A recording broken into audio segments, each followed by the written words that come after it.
Welcome, music lovers and reggae fans alike.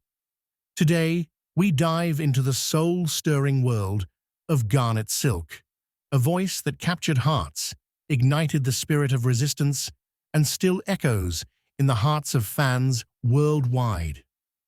With his distinct fusion of spirituality, love, and social consciousness, Garnet Silk left an indelible mark on reggae music before his untimely passing. Join me as we explore the life, legacy, and lasting impact of one of Jamaica's most beloved musical icons, Garnet Silk. Early life and career. Garnet Silk was born Garnet Damion Smith, 2nd April 1966, and died 9th December 1994. He was a Jamaican reggae musician and Rastafarian. His career was ended by his early death in 1994, while attempting to save his mother from her burning house. Smith was born in Manchester, Jamaica. His musical career began at the age of 12 when he performed under the name Little Bimbo. During the 1980s, he worked as a DJ on sound systems such as Conquering Lion, Soul Remembrance, Pepper's Disco, Stereophonic, and Destiny Outernational, where he first met Tony Rebel.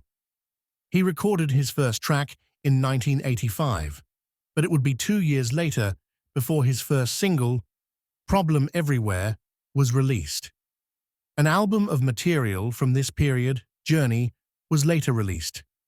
In 1988, he joined Sugar Minot's youth promotion label, releasing No Disrespect and working regularly with Tony Rebel, Smith, now being billed simply as Bimbo.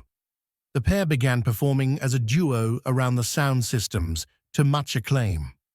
The Garnet Silk Meets the Conquering Lion, a dubplate selection album, dates from about this time and features a clutch of exclusive recordings, the DJ cut for the sound system from the mid-1980s through the end of the decade. Rebel, a Rastafari, eventually converted Smith to his religion with the help of dub poet Yassus Afari, a close friend of both the DJs. Singing career. In 1989, at the suggestion of veteran singer Derek Morgan, Smith turned from DJing to singing, with a recording session at Bunny Lee's studio with Rebel, including tracks recorded separately as a duo and with Anthony Selassie, and he began working under his real name.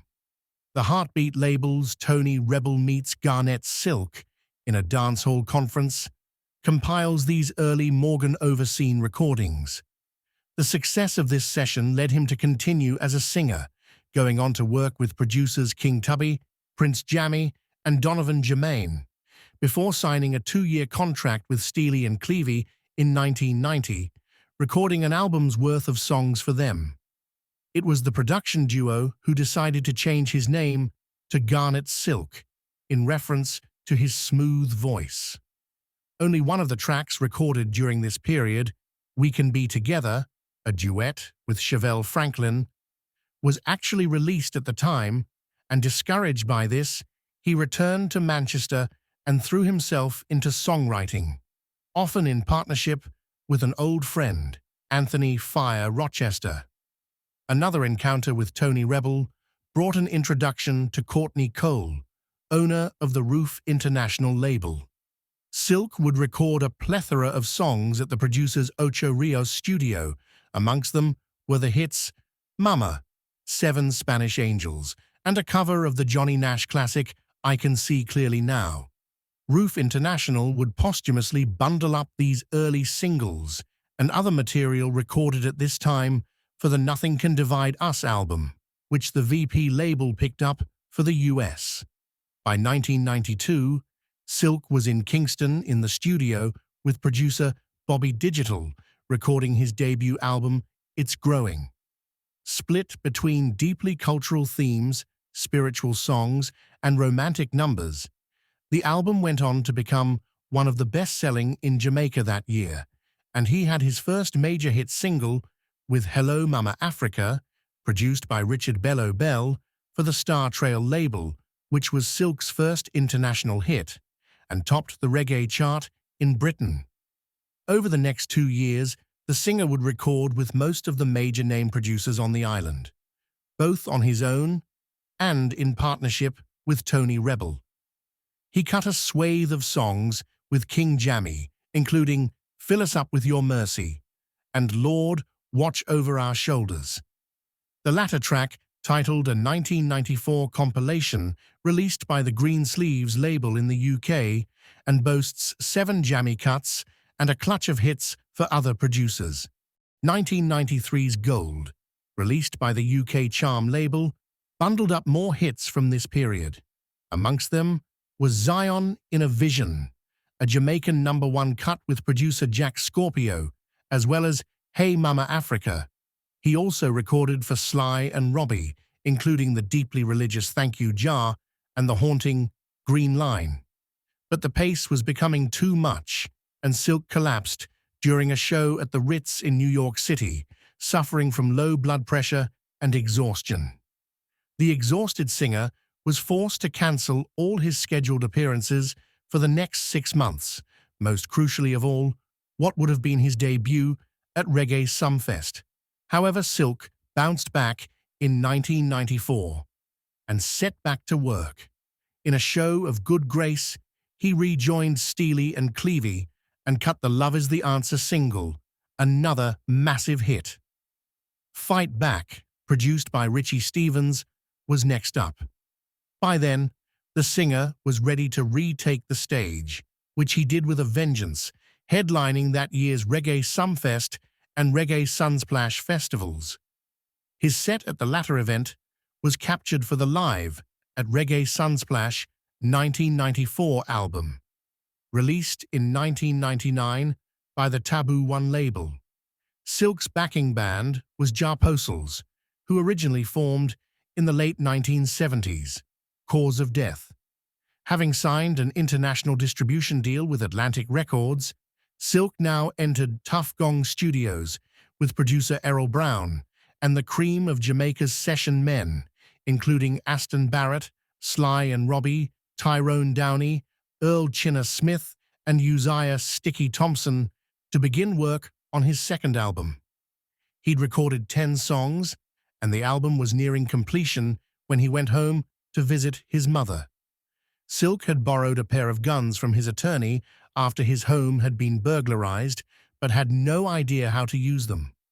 Sitting with a couple of friends at his mother's house in Mandeville, Jamaica, on 9th December, one offered to show him how they worked, at which point the gun accidentally misfired, hitting a propane tank and setting the house ablaze. The singer, his friends, and his 2 brothers made it out safely, only to discover that Silk's mother was still trapped inside. Silk rushed back into the house to save her, but it was too late, and both were lost in the fire. Posthumous. Silk's music has been kept alive by several tributes, including Maccabees' tribute to Garnet Silk, and the Earth Day concert, and numerous compilation albums, including 2 collections of his dubplates. Kilimanjaro Remembers Garnet Silk, Jam Down, 1999, and Rule Dem, Trojan Sanctuary, 2006. In 2000, Atlantic finally released the definitive collection, a 2-CD set showcasing the 10 tracks the singer had recorded during sessions for his unfinished second album. Jetstar also released a greatest hits compilation album, Gold, in 2000. The album contains some of Silk's most well-known songs, including Hello Africa, Mama, Oh Me, Oh My, and Jah, Jah is the Ruler. Silk's son, Garnet Smith Jr., has followed him into a career in music. Silk's nephew Anthony Cruz recorded a tribute album in 2013, featuring cover versions of 15 of Silk's songs. Garnet's spouse was Novelin Lovey Silk Banton. They had 3 children together, plus Garnet's eldest son. Garnet Silk's legacy in reggae music remains powerful and lasting. With his soulful voice, profound lyrics, and spiritual messages, he became a beacon of hope and inspiration for listeners worldwide. Silk's music, rich with themes of love, unity, and social justice, captured the hearts of reggae fans and continues to resonate even decades after his untimely passing. Despite his promising career being cut short by a tragic accident in 1994, Garnet Silk's influence on reggae remains unparalleled. His contributions shaped the future of the genre, inspiring a new generation of artists and music lovers. In a way, Garnet Silk's life and music remind us of the power of artistry in connecting people across cultures and time. His songs continue to live on, transcending generations, proving that true talent and heartfelt messages never fade away. Please subscribe for more legendary stories.